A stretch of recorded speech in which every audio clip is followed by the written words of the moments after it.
मन के गंदे विचार खत्म हो जाएंगे, यह सुन लो। हम अपने मन में आने वाले गंदे विचारों को रोकने की कोशिश करते हैं, लेकिन जितना हम रोकते हैं उतने ही अधिक ये विचार हमारे अंदर प्रवेश करते हैं। आप किसी चीज से जितना दूर भागेंगे वह चीज उतनी ही ज्यादा आपके पास आएगी, इसलिए उस चीज से दूर न भागें बल्कि उस पर संतुलन बनाए रखें। एक बार एक युवक गौतम बुद्ध के पास आया और गौतम बुद्ध से बोला, हे बुद्ध, मेरे मन में इतने गंदे विचार क्यों आते हैं?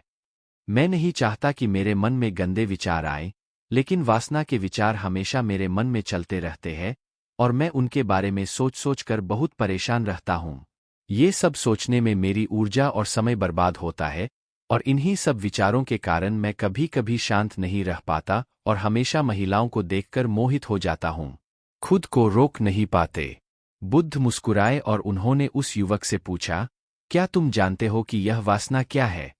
तब लड़के ने जवाब दिया और कहा, बुद्ध, मुझे नहीं पता वासना क्या है, लेकिन हाँ, जो भी है ये बहुत बुरी बात है। तब बुद्ध ने उस युवक से कहा, सबसे पहले तुम्हें यह समझना होगा कि जो कुछ भी हमारे अंदर स्वाभाविक रूप से है वह बुरा नहीं है। इसकी हमारे जीवन में किसी न किसी रूप में आवश्यकता पड़ती है। वासना कोई बुरी चीज नहीं है।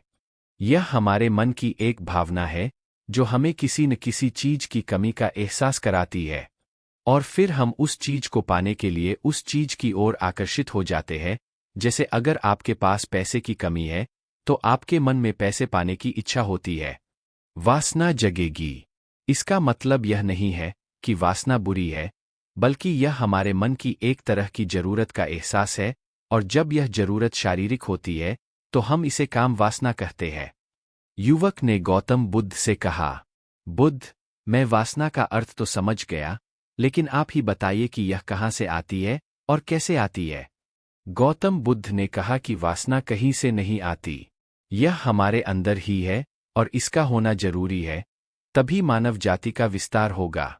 युवक ने कहा, जब यह हमारे अंदर है और जरूरी भी है तो लोग इसे गलत क्यों कहते हैं? बुद्ध ने कहा, यही समस्या है। लोगों ने वासना के बारे में गलत सोच रखी है। वे इसे छुपाने और दबाने की कोशिश करते हैं। वासना गलत नहीं है, लेकिन वासना का गलत तरीके से उपयोग करना गलत है।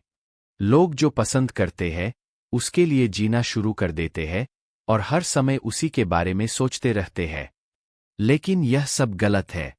बुद्ध ने युवक से कहा, क्या तुम्हें पता है कि जानवर भी सेक्स करते हैं? युवक ने उत्तर दिया, हाँ बुद्ध, जानवरों में भी वासना होती है, क्योंकि जानवर भी अपनी पीढ़ी को आगे ले जाएंगे। बुद्ध ने कहा, तो फिर हम जानवरों की वासना को गलत क्यों नहीं कहते? युवक ने कहा, मैं नहीं जानता महात्मा, आप ही बताएं। गौतम बुद्ध ने कहा था कि जानवर अपनी वासना का उपयोग सुख के लिए नहीं करते, वे अपनी वासना का उपयोग केवल संतान प्राप्ति के लिए करते हैं। प्रकृति ने जानवरों को इतनी समझ नहीं दी है कि वे वासना को अपनी खुशी का आधार बना सकें, जबकि मनुष्य अपनी समझ के आधार पर प्रकृति में पाई जाने वाली हर चीज का उपयोग अपनी खुशी के लिए करता है। हम इंसानों ने काम और वासना को अपनी खुशी का जरिया बना लिया है, जबकि प्रकृति ने हमें अपने वंश को आगे बढ़ाने के लिए दिया है, लेकिन मनुष्य ने इसे अपने जीवन का अंतिम लक्ष्य बना लिया है और वासना को बेलगाम होने देना गलत है। हम हावी क्यों हैं? यह बेलगाम क्यों हो जाता है? तब गौतम बुद्ध ने कहा, अब जो मैं तुम्हें बताऊंगा उसे सुनो, ध्यान से सुनो, तुम्हें वासना का पूरा खेल समझ में आ जाएगा, तुम्हें तुम्हारे सभी सवालों के जवाब मिल जाएंगे, तुम्हें बस ध्यान से सुनकर समझना होगा। तब गौतम बुद्ध ने उस युवक से कहा, एक समय की बात है। गुरु और उनके शिष्य एक आश्रम में रहते थे। शिष्य प्रतिदिन दीक्षा लेने के लिए आश्रम से बाहर गांव में जाते थे। जो शिष्य भिक्षा लेने के लिए गांव में जाता था, रास्ते में एक नदी पड़ती थी, जिसे होकर वह प्रतिदिन भिक्षा लेने के लिए जाता था। एक दिन उसने एक लड़के को पेड़ के पीछे छुपे हुए देखा। वह लड़के के पास गया और पूछा, भाई, तुम इस पेड़ के पीछे छिपकर क्या देख रहे हो? लड़के ने कहा, अरे, क्या तुम्हें वह नहीं दिख रहा जो मैं देख रहा हूं? उसकी नजर नदी पर पड़ी तो वहां कुछ लड़कियां पानी भर रही थीं। लड़कियां 14-15 साल की होंगी। तब शिष्य ने लड़के से कहा, अरे भाई, वहां तो लड़कियां पानी भर रही है, इसमें छिपने की क्या बात है? तभी लड़का शीशे की ओर देखता है और उससे कहता है, अरे मूर्ख, क्या तुम देख नहीं सकते कि मैं क्या कर रहा हूं? वे परियां नदी से पानी कैसे खींच रही है। जरा उसके भावों को देखो, उसके कोमल शरीर को देखो, बर्तन उठाते समय उसकी पतली कमर कैसे लचकती है और उसके बाल उसकी कमर पर ऐसे लहरा रहे हैं मानो सुंदरता बिखरी हुई हो। शिष्य फिर से नदी की ओर देखता है और इस बार वह देखता ही रह जाता है। अब तक उसे कुछ भी दिखाई नहीं दे रहा था और वह बिल्कुल निडर था। उसे किसी बात का डर नहीं था, लेकिन अब वह छिपने लगा और उन लड़कियों को ऐसे देखने लगा जैसे उसने कोई अपराध किया हो, और जब वह छिपकर उन लड़कियों को देख रहा था तो वह अंदर से कांपने लगा। और उसने कहा कि यह मैं हूं। मैं क्या कर रहा हूं? मैं जो कुछ भी कर रहा हूं वह सही नहीं है। मुझे यहां से चले जाना चाहिए। और फिर वह जल्दी से चला जाता है। फिर वह आश्रम पहुंचता है। आश्रम में जाकर वह अपने काम में व्यस्त हो गया, लेकिन जो उसने अभी देखा था वह बार बार उसकी आंखों के सामने आ रहा था। उसके दिमाग में वही दृश्य घूम रहा था। यही देखने को उसका मन ललचाया। उसका किसी भी काम में मन नहीं लगता था।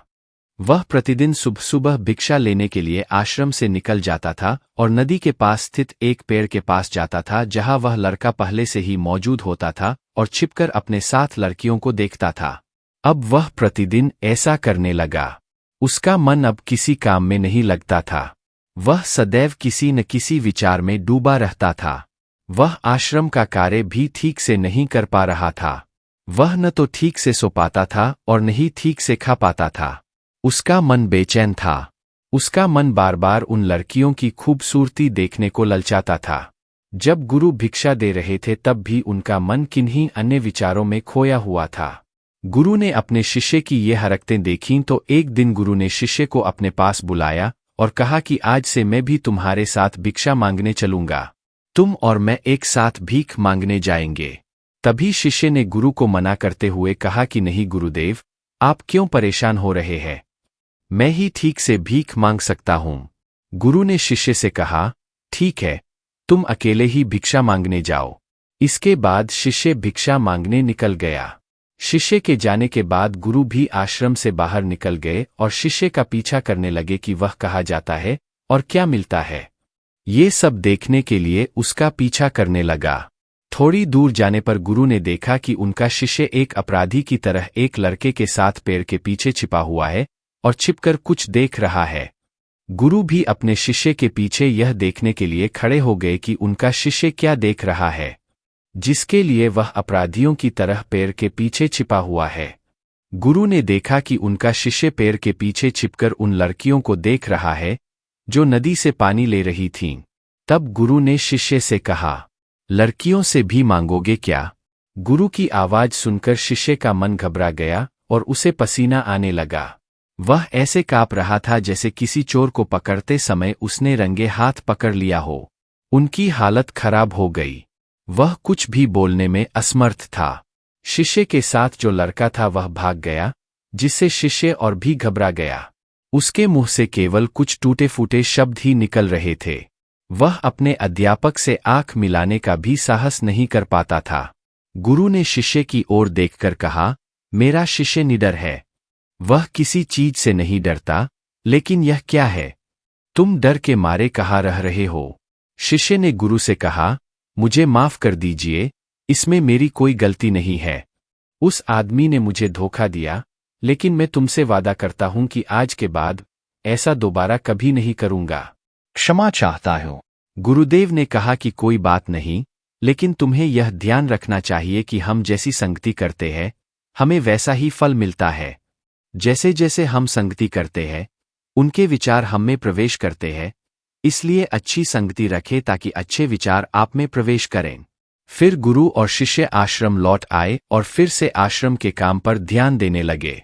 वह उस रास्ते को छोड़कर दूसरे रास्ते से जाने लगा।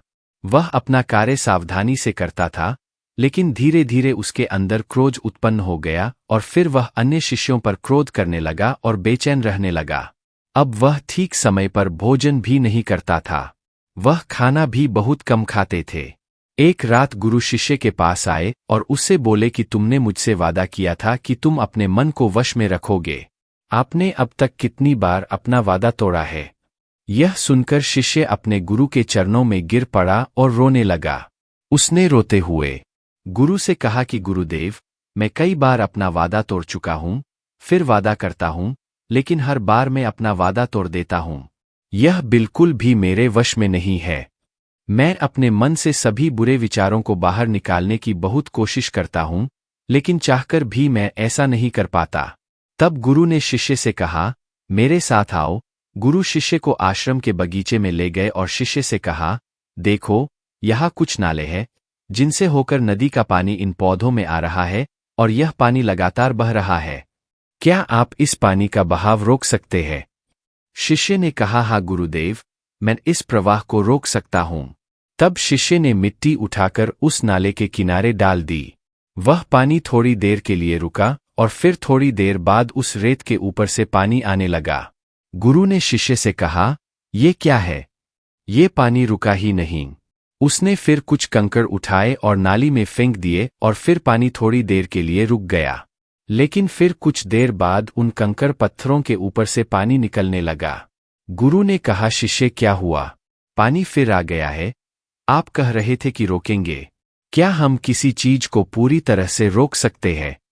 तब शिष्य ने कहा, कोई बात नहीं गुरुदेव, मैं इसे रोक दूंगा पानी और तुम्हें दिखाऊंगा। फिर वह एक बड़ा पत्थर लाया और नाली पर रख दिया। पानी रुक गया।